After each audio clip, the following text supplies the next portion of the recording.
being any kind of like and interview. Just honestly, just a cool thing. A thing. Yeah. Yeah. How are you? I'm great. It's been a nice day. It's warm. I don't know. Other than that, a little chaos here and there, but overall, I'm quite happy. Things have been really good on my end. So, yeah. Okay, that's good. How are you? It's been pretty interesting. A lot of, especially with the whole, turbulent climate right now. Yeah, lots of change. A lot of change, which I feel beneath all of the unrest, this is going to go into a positive place, or it's heading toward a positive place. So I don't, it's not even hopeful. I'm kind of excited to see where this goes. Mm-hmm. At the same time, there's been a lot of just, like you said, a lot of change, and that's been interesting. Interesting to navigate, interesting to watch everybody else navigate. Well, it's destabilizing, right? It shifts so much, and so we get a little activated with it, Anxiety sets in, uncertainty sets in, and then our reflex sets in. Do we freeze? Like, I'm a freezer. I freeze. I'm like, I watch and I observe, and then I start making decisions. Other people just go right into it headlong. They're fighters. They're getting aggressive. They're putting it in there. Other people run from it, hide. They're like, I don't want anything to do with it. I'm out. Yep. So yeah, you're seeing a lot of that. I would expect to see a little more of it over time. Yeah, I know. Well, of course, you see like all these funny memes. Like I'm afraid to ask July. Like what's coming in July, like 2020. What the fuck? Right. But, again, I can't help but feel like this is everything that's being destabilized and everything that's dismantling and breaking down needed to. Yeah. Yeah, so, it's time for an evolution towards more healthy systems. So yeah. Yes. So with that said, actually, someone with the kind of work that you do, the things that you're seeing even in your clients, but in the world, I'm really interested to know. I was thinking about this today and thinking about some of the questions that I wanted to ask you, and the one that just keeps coming back up, so I'm just going to run with it, is especially as all of us are trying to recreate this new normal, right? Yeah. I know a lot of people don't even really know what that means. I mean, it's kind of like what will it be? A lot of people are reactive, so they're waiting for something to define that new normal. Yes. Rather than step into and go, well, what will be mine? And how will I contribute that to like a global normal kind of thing? Right. So this is such a loaded question, but I mean, how does someone begin to create a personal new normal for them when all they've really known is living their whole life just reacting to everything that's been going on outside of them, right? Yeah. First step is to acknowledge your reactivity. All right, I've got a reaction. And acknowledging it doesn't mean we judge it. We're not going to shame this reaction because it's just what our brains do in response to something, right? Right. So if we can acknowledge that I'm in a reaction, then we can regulate the reaction because it's just the nervous system going, oh, I'm in danger, do something. I'm either going to fight it or I'm going to run from it or I'm going to freeze or I'm going to fawn to it and try to please it and stuff like that. And so we regulate that. We bring the nervous system back down to a rest state.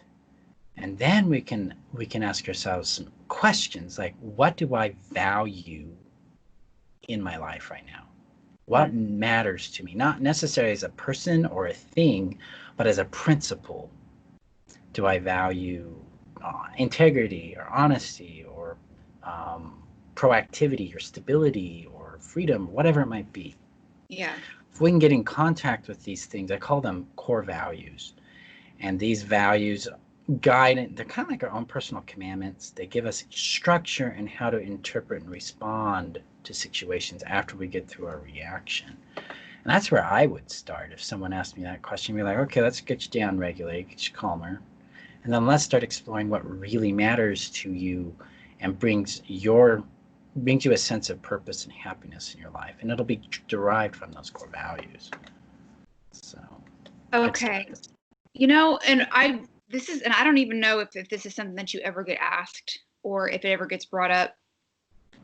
Something that I have bumped up against, and this is kind of weird for me. My ego hates when I say this out loud, but it's because I've done so much work. I've worked with Sonia for 7 years, and I mean, oh my God, all of the books, right? All of the books and the countless books. Oh geez, like every freaking online course that I've taken. I mean, I should be teaching at a college right now, but I have had hard times, and I know I can't be the only one. When you talk about values, what do you value? Mm-hmm. It's a word that we all know intellectually, right? Yeah. But I have even had a hard time. I'm just now starting to really understand and be able to connect with what I value. Right. And how are you doing that? Where does that come from? How do you know you're connected? Feeling. Bingo. Right. See, that's the challenge we have here because, my dominant, the people I work with the most, right, are narcissistic abuse survivors, people pleasers, codependents. So these are individuals who don't have a strong sense of what's called self-reference or self-orientation.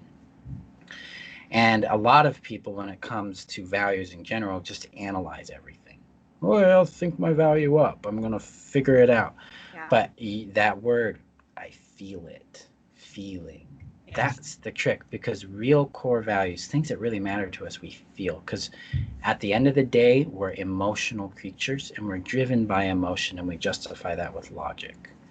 And so it's like, what do I feel matters to me? What brings me alive? What aligns me with what I call innate value, which is this joy of being who you are, and brings to life my voice, puts me into action, that will motivate me to do the scary thing, break my own boundaries, or get out of the comfort zone that I've put myself in, or something like that. Something that would expand in a healthy way that I enjoy ultimately. It might, it's going to be scary to make change and stuff like that, but it's kind of like if you like roller coasters, you like things that are scary but fun, that is what we're going for. We're not going for scary dread, like this is threatening to me. We're going for something that inspires us, kind of lights our fire, like that kind of thing. And so, core values is actually an intuitive process I use.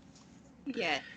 So it's a really short meditation that I actually put the client through, and then they ask themselves a question: what is my core value today? And bloop, it pops up. And that was actually, it's just a word that shows up, or an image, or a sense. And then you write it down, and you track that for 14 days. You do it once a day, you track it for 14 days. And then you're going to have a trend. And usually you have 3 to 5 dominant values that show up. And then you learn what those are through experiencing them. What does it feel like to be this value? So like one of mine is play. So what does it mean to be playful for me? Not Joe or Sally, but me. So I'm getting to know myself more in that space. Another one is capability. That means being able to do the thing. So what does that mean for me? Because that's be different for you, right? Capability will be different for you than it would be for me. And so we go through that process. And I want to say this too, is that this was actually developed, the meditation part was developed by a man named Mark Waldman, who's a neuroscientist that works out of San Diego. And I loved his little tip, and I took it and I ran with it. I'm like, try this out, guys. And it made a difference to me, and it makes a huge difference to my clients, because now I know what I feel, and that brings me alive. Now I can use that as kind of like a compass to my life. Does this align with this value? Do I feel this, or is it off? And that can be a yes, that can be leading you towards a yes, like, yeah, it's aligned, so let's go here and see what happens. No, it's not. Okay, so I'm going to say no to that and go over here. Okay. Does that make sense? Oh my God, yeah, absolutely. Because I'm sitting here listening to that, like, yeah, that's brilliant. I can see how that's how that could be a really, really powerful tool. Yeah. And there's a lot of that just kind of cuts through the bullshit of like all of the things that we need to unlearn in order to get into contact or into connection with those, right? Right. Yeah, because a lot of times this gets into what I call value, voice, and vision, which is what I teach, one of the systems I teach, and it comes from the happiness strategy. And this idea is that we have three voices. We have our true voice, we have the voice of other people in our head, and then we have all this programming. And a lot of times when people ask us questions, it's our programming that responds or the voice of someone else in our head responding. It's not usually us because we're not really attuned to ourselves.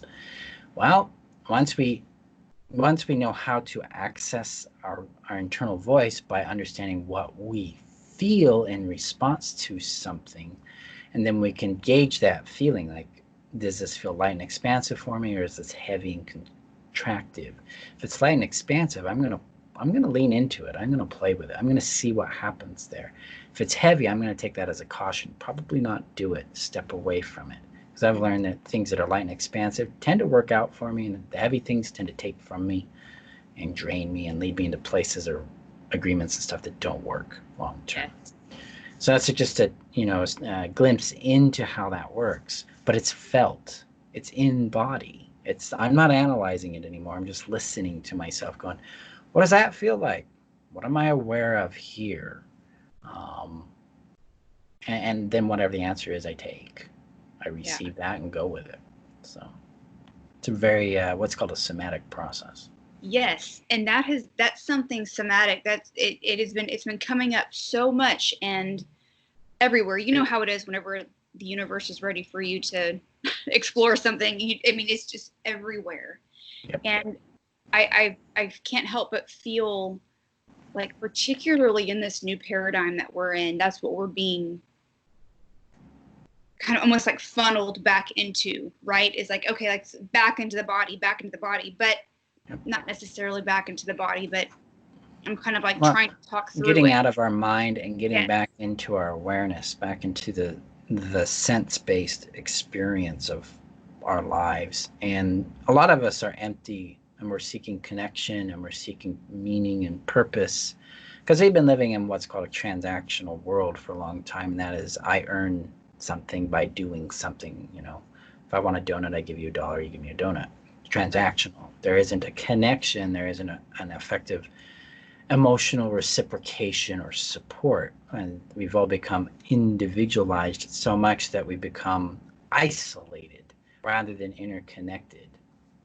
And and this is coming about because you're seeing the systems that tend to divide collapse, and then this intermingling starting, where we're starting to hear each other, we're starting to see the divisions and address them, sometimes quite aggressively and sometimes peaceably, whatever works.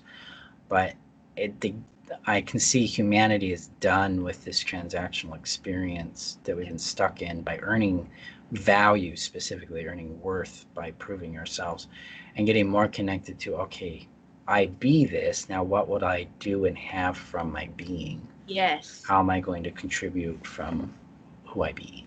Yes. What would you say, maybe not necessarily on a one-on-one, like say you're on TV right now, right? And you're being asked the big question, like everyone who's watching, what's a first step into that? What's a first step into dismantling that transactional value, and to get that ball rolling, to start connecting with your inherent value? Right. Get back to your innate value, your innate worth. Yeah. The trick is it's a lot of not doing. So, and that is correct. it's a trick because most people are like, I'm going to do this and then I'll have it. It is not that. It's an experience of coming into the presence of yourself, feeling into your body is the first place I would start, and listen to what you feel about whatever's in your awareness. So go to the fridge, look at what you feel about what's in the fridge. Take a moment and just pay attention to how your body reacts to like social media. Is it light? Is it expansive? Is it heavy and contractive? That will change. It could change from 1 minute to the other. That's fine. You're starting to listen, and that's the key. Because when you start to listen, then you can do this thing called value retrieval. Basically, the brain, especially for people who are used to seeking value through approval of other people, this is called external orientation. So I am trying to see myself through the eyes of another human being, basically. That means their approval or their rejection, that those judgments define me in some way because I'm defining myself through them. Well, I have to reverse that and go to this thing called internal orientation or self-reference. And that means I'm going to take my value from them and say I'm valuable despite their rejection and lean into what it feels like. And as simple as this process is, it's not necessarily easy because a lot of times we have an association with ourselves of shame or not enoughness or too much or rejection. We reject ourselves. And if we're willing to just set that aside for a moment and give ourselves permission with a question like, what would it feel like, or if I could, would I love and accept myself right now, just as I am, and let myself feel that? And a lot of people will take that opportunity and lean into it, and they'll start to feel relief. Yeah. If you lean into and receive that relief a little more, you don't have to keep it because you won't be able to. Your brain's going to push it out anyway. But you're going to like, okay, I'm going to receive that a little more, just see what it feels like. You're going to start to feel this lightness, this expansion in your body. And if you continue to practice that, it's going to emerge typically into a sensation of joy. That's one of the consistent thing that my clients tend to find is when they start making contact with that, is I start to feel this joy of being me. And then we take that and we couple it with this other thing called legitimization, which means what I feel and what I experience are valid and real, period. Because man, do we discount what we feel and what we experience all the time. Yeah. When we start legitimization, then suddenly we are ending our own internal war. We're becoming our own emotional ally, which means now my feelings matter to me, which gives me even more capacity to get in contact with my voice. Because now I'm aligning with my innate values, so I'm not seeking it anymore. I'm feeling my legitimacy, my joy of being me. And now I can start to hear me again. And sometimes that voice isn't a happy voice. Like, yeah. I mean, yesterday I was actually pretty chompy and angry about some things, but it was legitimate. And in behind that was all this calmness to go, yeah, of course we can be angry about this. This is disruptive. Let's deal with it. Yeah. And that there's such kindness and compassion behind it because we are our own emotional ally at that point. So that's where I would start. We'd regulate, receive, and then set aside all that judgment with that question. If I could, would I love myself just as I am for now and see what shows up? Do you feel that that's the number one thing? Let's just stick with societally, like we'll just talk about America, but even though it's like globally, but I'm not as in touch with other societies obviously as I am with America. Right. I have these conversations with myself and these questions like because I ask what's everything that we need to unlearn, and I'm like, I mean, I'm just like just listing. Yeah, there's a billion things to unlearn. I think the only thing we need to learn right now is how to know ourselves, not intellectually, but emotionally. and really connect with the innate sense of value that we be. Because from there, if we start to trust that, the voice, our own voice shows up. And then we can follow that, and that leads to your vision. The vision is what you want to be, do, and have in the world. And then you can be, do, and have those things. And the inspiration will come, intuition will show up, opportunities will form themselves. You'll feel more inspired to take the risk that is required in bringing about vision, but it's coming back again to value and resting in it over and over and over. And I'm a broken record. My students and clients are just like, well, I think I know what you're going to say to that question. It's retrieve your value and be in it. It's a simple thing, not necessarily easy. Don't confuse the two, right? But when we really start getting in contact with it, it transforms things. Like, I have clients who came to me after 20, 30, 40 years of therapy. One lady had 22 different therapists at one point.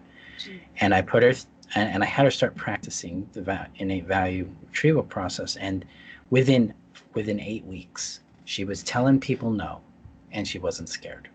She was defining what she wanted.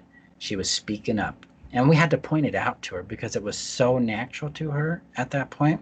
She didn't realize what she'd been doing. So I'm like, well, look at you.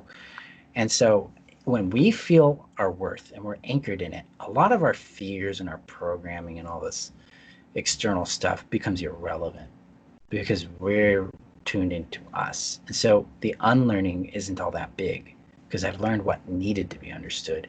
Then I got to just train my brain to go back and go back and go back. And that's the process. That can be a real trick sometimes. Mm-hmm. But that's what, that's where I go and what I do. Yeah. Okay. And I think that alone just makes things honest. Because we all have a lot of indoctrination. We have it from culture, we have it from media, we have it from movies and music and religion. And how much of that is even ours?